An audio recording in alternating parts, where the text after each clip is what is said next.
আজ আমরা এমন একজনের জীবন নিয়ে কথা বলবো যার গল্পটা যে কোনো সিনেমার কাহিনীকেও হার মানায়। এক 11 বছরের কিশোর সিংহাসনে বসছে, তারপর নিজের রাজ্য হারিয়ে প্রায় গৃহহীন অবস্থায় ঘুরে বেড়াচ্ছে এবং শেষ পর্যন্ত হিন্দুস্তানে এমন এক সাম্রাজ্যের ভিত্তি স্থাপন করছে যা টিকে ছিল প্রায় 300 বছর। আমরা কথা বলছি জহিরুদ্দিন মোহাম্মদ বাবরকে নিয়ে। বাবরের নামের অর্থ বাঘ। চলুন দেখি এই বাঘের জীবনটা আসলেই কেমন ছিল। বাবরের জীবনটা শুরু থেকেই ছিল ভীষণ নাটকীয়। 1483 সালে আজকের উজবেকিস্তানের ফারগানা উপত্যকায় তার জন্ম। তার বংশপরিচয়টা কিন্তু সাধারণ ছিল না, বরং এটাই ছিল তার জীবনের সবচেয়ে বড় চালিকা শক্তি এবং সবচেয়ে বড় বোঝাও। আমরা তো জানি তার শরীরে 2 বিশ্ববিজয়ী বংশের রক্ত। বাবার দিক থেকে তিনি তৈমুরলংয়ের 5ম বংশধর, আর মায়ের দিক থেকে চেঙ্গিস খানের। এটা তো গর্বের বিষয় হওয়ার কথা। অবশ্যই গর্বের, কিন্তু এটা তার জন্য এক ধরনের আইডেন্টিটি ক্রাইসিসও তৈরি করেছিল। তিনি ছিলেন একজন তুর্কমঙ্গল, কিন্তু কোনো পক্ষই তাকে পুরোপুরি নিজেদের বলে মনে করত না। আচ্ছা, এই দ্বৈত পরিচয় তাকে সারা জীবন তাড়া করে ফিরেছে, আর সম্ভবত এটাই তার ভেতরকার সেই আগুনটাকে জ্বালিয়ে রেখেছিল নিজেকে প্রুফ করার জন্য।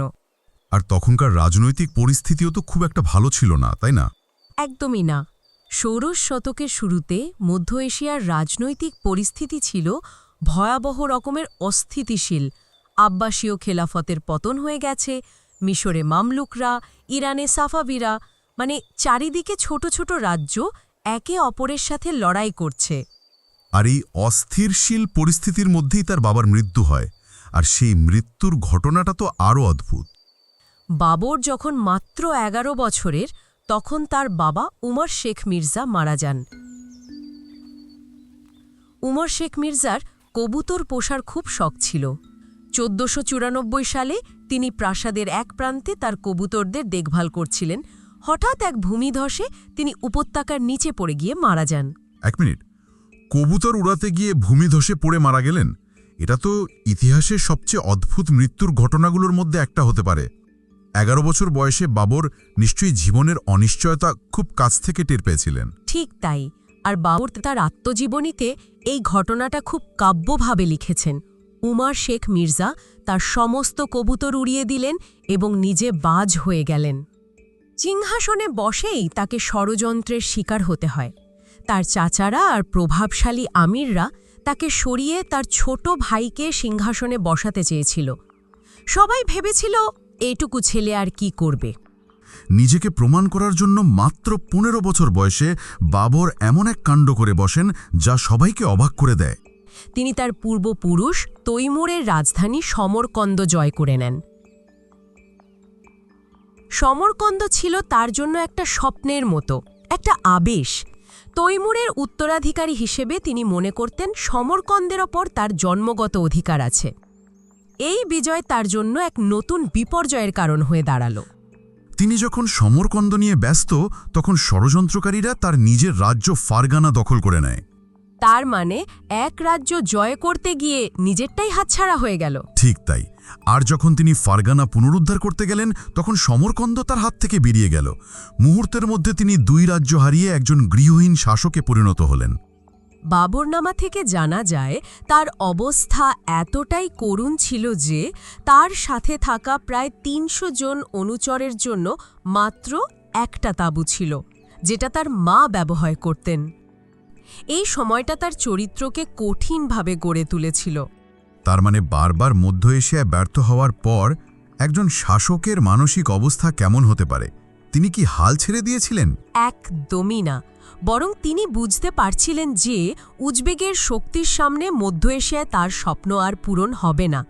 তখনই তিনি চূড়ান্তভাবে তার ভাগ্য ফেরানোর জন্য আফগানিস্তানের দিকে তাকান। আচ্ছা, এটা আর শুধু সম্পদ সংগ্রহের অভিযান ছিল না, এটা ছিল নিজের জন্য একটি স্থায়ী ঠিকানা খোঁজার মরিয়া চেষ্টা। আর এই চেষ্টাতেই তিনি কাবুল দখল করে নেন। কাবুল দখল করাটা তার জন্য কতটা গুরুত্বপূর্ণ ছিল? এটা ছিল একটা মাস্টার স্ট্রোক। কাবুল তখন শুধু একটা শহর ছিল না, এটা ছিল উত্তর ভারত আর মধ্য এশিয়ার মধ্যে বাণিজ্যের মানে মূল কেন্দ্র। বিশেষ করে যুদ্ধের জন্য উন্নত মানের ঘোড়া আমদানি হতো এই পথেই। কাবুল দখলের ফলে বাবর অর্থনৈতিকভাবে তো বটে, সামরিকভাবেও অসম্ভব শক্তিশালী হয়ে ওঠেন। এখানেই তিনি প্রথমবার পাতশাহ বা সর্বোচ্চ শাসক উপাধি নেন, যা তার উচ্চাকাঙ্ক্ষার জানান দিচ্ছিল। কিন্তু মধ্য এশিয়ার পিছুটান কি তখনও ছিল? ছিল, এবং সেটা একটা ব্যক্তিগত অপমানের কারণেও আরও বেড়ে গিয়েছিল। সেই সময়ে মধ্য এশিয়ার সবচেয়ে শক্তিশালী শাসক ছিলেন উজবেক নেতা সায়বানি খান। তিনি হেরাত দখল করে বাবরের বড় বোন খানজাদাকে বন্দী করেন এবং জোর করে বিয়ে করেন। এটা বাবরের জন্য ছিল চরম অপমানের। এরপরই তো ইরানের সাফাভিদের সাথে তার মিত্রতা হয়। হ্যাঁ, ইরানের শিয়া শাসক শাহ ইসমাইল সায়বানি খানকে এক যুদ্ধে পরাজিত ও হত্যা করেন। বাবর এই সুযোগটা কাজে লাগান। তিনি শাহ ইসমাইলের সাথে মিত্রতা করেন, যার সাহায্যে তিনি সাময়িকভাবে সমরকন্দ পুনরুদ্ধারও করেন। কিন্তু এর জন্য তাকে একটা বড়সড় আপোষ করতে হয়েছিল, তাই না? হ্যাঁ, শাহ ইসমাইল ছিলেন শিয়া আর বাবর ছিলেন সুন্নি। মিত্রতার শর্ত হিসেবে বাবরকে শিয়া ধর্মগ্রহণের ভান করতে হয়েছিল এবং শাহের অধীনতা স্বীকার করতে হয়েছিল। এটা তো তার জন্য খুব অপমানজনক ছিল নিশ্চয়ই। অবশ্যই। আর সমরকন্দের মানুষ একজন শিয়া শাসককে মেনে নিতে পারেনি, ফলে আবারও তাকে সমরকন্দ ছাড়তে হয়। এই ব্যর্থতা তাকে চূড়ান্তভাবে বুঝিয়ে দেয় যে মধ্য এশিয়ায় তার জন্য আর কোনো ভবিষ্যৎ নেই।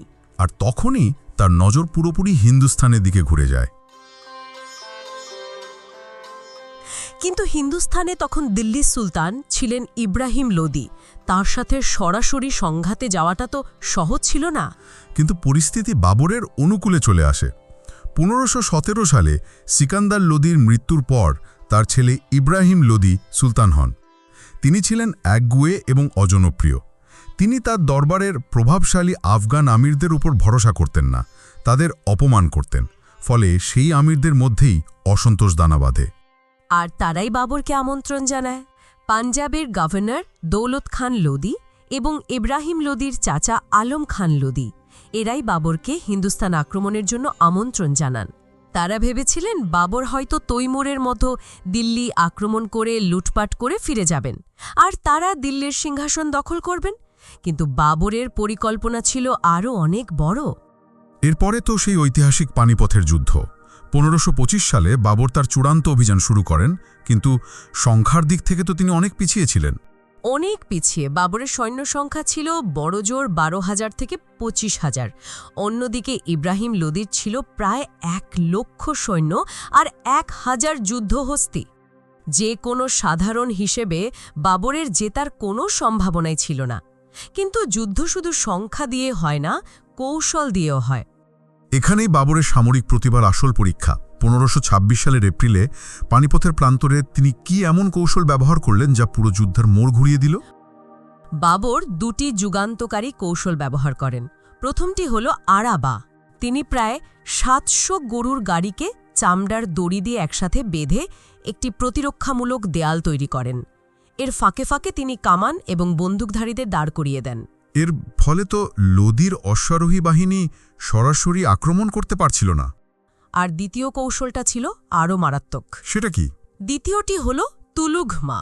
এটা মঙ্গলদের কাছ থেকে শেখা একটি কৌশল, যেখানে অশ্বারোহী বাহিনীকে কয়েকটি ছোট ছোট দলে ভাগ করে শত্রু বাহিনীর 2 পাশ এবং পেছন থেকে ঘিরে ফেলে আক্রমণ করা হয়।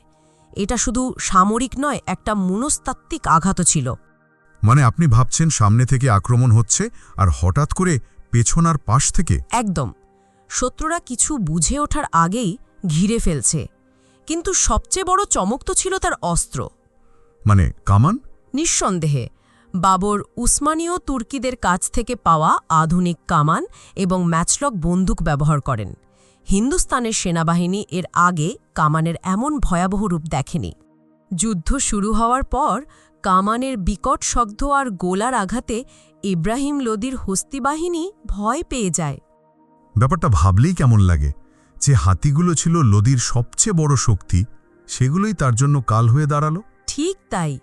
আতঙ্কিত হাতিগুলো ছত্রভঙ্গ হয়ে নিজেদের সৈন্যদেরই পিষে মারতে শুরু করে। একদিকে কামানের গোলা, অন্যদিকে পাশ থেকে তুলুগমা আক্রমণ, এই দুয়ের মাঝে পড়ে লোদির বিশাল বাহিনী দিশেহারা হয়ে যায়। মাত্র কয়েক ঘণ্টার যুদ্ধে ইব্রাহিম লোদি পরাজিত ও নিহত হন। এই এক যুদ্ধেই হিন্দুস্তানের লোদি সালতানাতের পতন ঘটে এবং মুঘল শাসনের দরজা খুলে যায়। পানিপথের জয়ের পর বাবর দিল্লি আর আগ্রা দখল করলেন। তার পূর্বপুরুষ তৈমুর কিন্তু দিল্লিকে ধ্বংস করে দিয়েছিলেন। বাবর কি সেই পথেই হাঁটলেন? না, এখানেই বাবরের দুর্দশিতা। তিনি তৈমুরের মতো শহর লুণ্ঠন করেননি, বরং সাধারণ মানুষের নিরাপত্তা নিশ্চিত করেন। তিনি দিল্লির বিখ্যাত সুফি সাধকদের মাজারে গিয়ে শ্রদ্ধা জানান। তবে এখানেও একটা রাজনৈতিক চাল ছিল। সেটা কি? দিল্লির সুলতানরা ছিলেন মূলত চিশতি সুফি তরিকার পৃষ্ঠপোষক। বাবর নিজে ছিলেন নকশবন্দি তরিকার অনুসারী। আচ্ছা। তিনি চিশতি সাধকদের সম্মান দেখালেও রাজনৈতিকভাবে নিজের নকশবন্দি তরিকার প্রভাব প্রতিষ্ঠা করার চেষ্টা করেন। এর মাধ্যমে তিনি শুধু ধর্মীয় নয়, রাজনৈতিকভাবেও পুরনো শাসন থেকে নিজেকে আলাদা করছিলেন। আগ্রা রাজকোষে তো সেই বিখ্যাত কোহিনূর হিলাটিও পাওয়া গিয়েছিল। হ্যাঁ, বাবর ওটা নিজে না রেখে হুমায়ুনকে দিয়ে দিলেন। এটা কি তার মহানুভবতা, নাকি এর পিছনে কোনো রাজনৈতিক উদ্দেশ্যও ছিল? দুটোই হতে পারে। একদিকে এটা অবশ্যই তার নির্লোভ চরিত্রের পরিচয় দেয়। তিনি রাজকোষের বিপুল সম্পদ নিজের জন্য না রেখে তার সৈন্য, আত্মীয় স্বজন এবং এমনকি মক্কা মদিনাতেও পাঠিয়েছিলেন। এই বদান্যতা তাকে সৈন্যদের কাছে ভীষণ জনপ্রিয় করে তুলেছিল। অন্যদিকে নিজের উত্তরাধিকারী হিসেবে হুমায়ুনকে এত মূল্যবান একটি উপহার দিয়ে তিনি অন্যদের কাছে তার গুরুত্বও প্রতিষ্ঠা করছিলেন। পানিপথের জয় তো লোদিদের বিরুদ্ধে ছিল, কিন্তু উত্তর ভারতে তখন রাজপুতরাও তো এক বিশাল শক্তি। বাবরের জন্য পথটা নিশ্চয়ই তখনও মসৃণ হয়নি। একদমই মসৃণ হয়নি, বরং বাবরের আসল পরীক্ষা ছিল এরপরে। মেবারের রাজপুত শাসক রানা সঙ্গের নেতৃত্বে আফগান এবং রাজপুতদের এক বিশাল সম্মিলিত বাহিনী বাবরের বিরুদ্ধে এগিয়ে আসে। আচ্ছা। সত্যি বলতে খানওয়ার যুদ্ধটা পানিপথের চেয়েও অনেক বেশি নির্ণায়ক ছিল। কেন? রানা সঙ্গ কি ইব্রাহিম লোদির চেয়েও বড় চ্যালেঞ্জ ছিলেন? অবশ্যই। রানা সঙ্গ ছিলেন একজন কিংবদন্তি তুল্য যোদ্ধা। তার শরীরে ৮০টি যুদ্ধের ক্ষত ছিল। তার নেতৃত্বে রাজপুত জোট ছিল বাবরের জন্য আরও বড় চ্যালেঞ্জ। বাবরের সৈন্যরাও রাজপুতদের বীরত্বের কথা শুনে ভয় পেয়ে গিয়েছিল। তারা আর যুদ্ধ করতে চাইছিল না? না, এখানেই বাবরের নেতৃত্বের পরিচয় পাওয়া যায়। তিনি সৈন্যদের সামনে এক আবেগঘন ভাষণ দেন। তিনি বলেন যে এই যুদ্ধ শুধু সাম্রাজ্যের জন্য নয়, এটা ধর্মের জন্য যুদ্ধ, জিহাদ। তিনি নিজে গাজী বা ধর্মযোদ্ধা উপাধি নেন এবং সবার সামনে মদের পাত্র ভেঙে ফেলে জীবনে আর কখনো মদ স্পর্শ না করার প্রতিজ্ঞা করেন। এই ভাষণটা নিশ্চয়ই কাজ করেছিল। একদম। সৈন্যদের মধ্যে নতুন করে উদ্দীপনা তৈরি হয়। ১৫২৮ সালের খানোয়ার যুদ্ধেও বাবর পানিপথের মতোই রণকৌশল ব্যবহার করে রানা সঙ্গকে পরাজিত করেন। এই জয়টাই ভারতে মুঘল শাসনকে ট্রুলি প্রতিষ্ঠা করেছিল। তার মানে পানিপথ তাকে দিল্লি দিয়েছিল, কিন্তু খানুয়া তাকে হিন্দুস্থান দিয়েছিল। ঠিক। এরপরই এই সাম্রাজ্য ফার্সি শব্দ মুঘল মানে মঙ্গল শব্দে অপভ্রংশ এই নামে পরিচিতি পেতে শুরু করে। এটা বেশ অদ্ভুত না যে বাবর যে জায়গাটাকে শাসন করার জন্য এত রক্ত ঝরালেন, সেই হিন্দুস্থানকে তিনি একদমই পছন্দ করতেন না। বাবর নামাতে তো তিনি এখানকার তীব্র সমালোচনা করেছেন। খুবই গুরুত্বপূর্ণ একটা বিষয়। বাবরনামা পড়লে বোঝা যায় তিনি হিন্দুস্থানকে একরকম নির্বাসনের স্থান হিসেবে দেখতেন। তিনি লিখেছেন, এখানকার মানুষ সুন্দর নয়, সমাজে কোনো শৃঙ্খলা নেই, এখানকার ফল মিষ্টি নয়, ভালো ঘোড়া বা কুকুরও পাওয়া যায় না। তিনি তার ফেলে আসা মধ্য এশিয়ার জন্য এক তীব্র স্মৃতিকাতরতায় ভুগতেন। এই অপছন্দ থেকে কি তিনি এখানে নতুন কিছু তৈরি করার চেষ্টা করেন, যেমন বাগান? ঠিক তাই। তার বানানো বাগানগুলো শুধু সৌন্দর্যের জন্য ছিল না, এগুলো ছিল আগ্রার তীব্র গরম আর ধুলোবালির মধ্যে মানে ফারগানার এক টুকরো স্মৃতি বাঁচিয়ে রাখার চেষ্টা। তিনি মধ্য এশিয়া থেকে স্থপতি, ফল, ফুল এবং পশু পাখি নিয়ে আসেন। এই সাম্রাজ্যের ভিত্তিই ছিল এক গভীর বিষণ্ণতা আর স্মৃতিকাতরতার উপর, যা পরবর্তী মুঘলদের স্থাপত্য ও সংস্কৃতিতেও দেখা যায়। জীবনের শেষ দিকে তিনি কি করলেন? শেষ ২ বছর তিনি তার সাম্রাজ্যকে স্থিতিশীল করার কাজেই ব্যয় করেন। তিনি মধ্য এশিয়া থেকে তার আত্মীয় স্বজনদের ডেকে এনে বিভিন্ন অঞ্চলের শাসনভার দেন। তিনি খুব বেশি স্থাপত্য নির্মাণ করেননি, তবে পানিপথ, সম্ভর এবং অযোধ্যাতে মসজিদ নির্মাণের কথা জানা যায়। বাবরের জীবনের শেষ ঘটনাটা, তার ছেলে হুমায়ুনকে বাঁচানোর গল্পটা খুব আবেগঘন। হ্যাঁ, এটা তার চরিত্রের অন্য একটা দিক তুলে ধরে। তার প্রিয় পুত্র হুমায়ুন যখন মারাত্মক অসুস্থ হয়ে পড়েন, প্রচলিত কাহিনী অনুযায়ী বাবর প্রাসাদের চারপাশে ঘুরে ঈশ্বরের কাছে প্রার্থনা করেন। হুমায়ুনের অসুস্থতা নিজের শরীরে নিয়ে নেয়ার জন্য। হ্যাঁ, এরপর থেকেই নাকি হুমায়ুন ধীরে ধীরে সুস্থ হতে শুরু করেন এবং বাবর অসুস্থ হয়ে পড়েন। এবং 1530 সালে মাত্র 47 বছর বয়সে তিনি মারা যান। হ্যাঁ, মৃত্যুর আগে তিনি হুমায়ুনকে উপদেশ দিয়ে যান ভাইদের প্রতি সহনশীল হতে এবং সাম্রাজ্য ভাগ করে নিতে। যদিও পরবর্তীতে সেই ভাইরাই হুমায়ুনের সবচেয়ে বড় সমস্যার কারণ হয়েছিল। আর বাবরের শেষ ইচ্ছাও ছিল খুব তাৎপর্যপূর্ণ, তাকে কাবুলে সমাহিত করার ইচ্ছা। একদম। যে মানুষটি হিন্দুস্তানে এত বড় এক সাম্রাজ্যের ভিত্তি স্থাপন করলেন, তিনি চাইলেন তার দেহ যেন তার প্রিয় শহর কাবুলের মাটিতেই সমাহিত করা হয়। এটা আবারও প্রমাণ করে যে তার মনটা সারা জীবন মধ্য এশিয়াতেই পড়েছিল। তার মানে বাবরকে শুধু একজন বিজেতার হিসেবে দেখলে শায়দ ভুল হবে। তার পুরো জীবনটাই ছিল একটা অবিশ্বাস্য লড়াইয়ের গল্প, এক রাজ্যহীন কিশোর থেকে এক বিশাল সাম্রাজ্যের প্রতিষ্ঠাতা পর্যন্ত।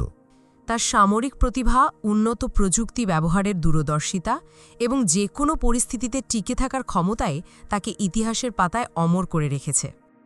যদিও তিনি হিন্দুস্তানকে মন থেকে ভালোবাসতে পারেননি, কিন্তু তার হাত ধরেই এমন এক রাজবংশের সূচনা হয়েছিল যা এই অঞ্চলের শিল্প, সংস্কৃতি, স্থাপত্য এবং ইতিহাসকে চিরদিনের জন্য বদলে দিয়েছে। আজকের আলোচনা শেষে একটা প্রশ্ন থেকেই যায়, যে মানুষটার মন সারা জীবন তার ফেলে আসা মধ্য এশিয়ার জন্য কাঁদত, তিনি কিভাবে এমন এক সাম্রাজ্যের ভিত্তি স্থাপন করলেন যা পরবর্তী ৩০০ বছর ধরে হিন্দুস্তানের পরিচয়কে নতুন করে রূপ দিয়েছিল? বাবর ছিলেন তৈমুর আর চেঙ্গিস খানের বংশধর, কিন্তু মধ্য এশিয়ায় বারবার নিজের রাজ্য হারিয়ে তিনি হিন্দুস্তানের দিকে নজর দেন। আর এই এক সিদ্ধান্তই কিন্তু উপমহাদেশের ইতিহাসটাকে পুরোপুরি বদলে দেয়। তো প্রথম পয়েন্টটা হলো, বাবর কিন্তু প্রায় গৃহহীন হয়ে পড়েছিলেন। নিজের জন্মভূমি বারবার হারানোর পর 1504 সালে তিনি কাবুল দখল করেন। আর এটাই ছিল তার টার্নিং পয়েন্ট, কারণ কাবুল থেকেই তিনি হিন্দুস্তান অভিযানের জন্য সৈন্য আর রসদ জোগাড় করার একটা শক্ত ঘাঁটি পেয়ে যান। দ্বিতীয়ত, 1526 সালের পানিপথের সেই বিখ্যাত যুদ্ধ। এখন প্রশ্ন হলো, ইব্রাহিম লোদির বিশাল সেনাবাহিনীর সামনে বাবরের ছোট্ট একটা দল জিতল কিভাবে? এর পিছনে মূল কারণ ছিল দুটো। এক, আগ্নেয়াস্ত্রের ব্যবহার, মানে কামান আর বন্দুক। কামানের প্রচণ্ড শব্দে লোদির হাতিগুলোই ভয় পেয়ে উল্টো নিজেদের সৈন্যদের ওপর হামলা চালায়। আর দুই, তুর্কি তুগুলামা রণকৌশল, যা দিয়ে তিনি শত্রুকে চারদিক থেকে ঘিরে ফেলেছিলেন। আর সবশেষে পানিপথের এই একটা জয়ই কিন্তু যথেষ্ট ছিল। এই জয়ের পরেই বাবর দিল্লি আর আগ্রা দখল করে নেন আর হিন্দুস্তানে মুঘল সাম্রাজ্যের ভিত্তিটা গড়ে তোলেন, যে সাম্রাজ্যটা পরে ৩০০ বছরেরও বেশি সময় ধরে টিকে ছিল। এভাবেই মধ্য এশিয়ার এক রাজ্যহারা রাজপুত্র শুধু সাহস দিয়ে নয়, বরং আধুনিক রণকৌশল আর প্রযুক্তির বুদ্ধিমত্তা দিয়ে হিন্দুস্তানের বুকে এক নতুন সাম্রাজ্য শুরু করেন।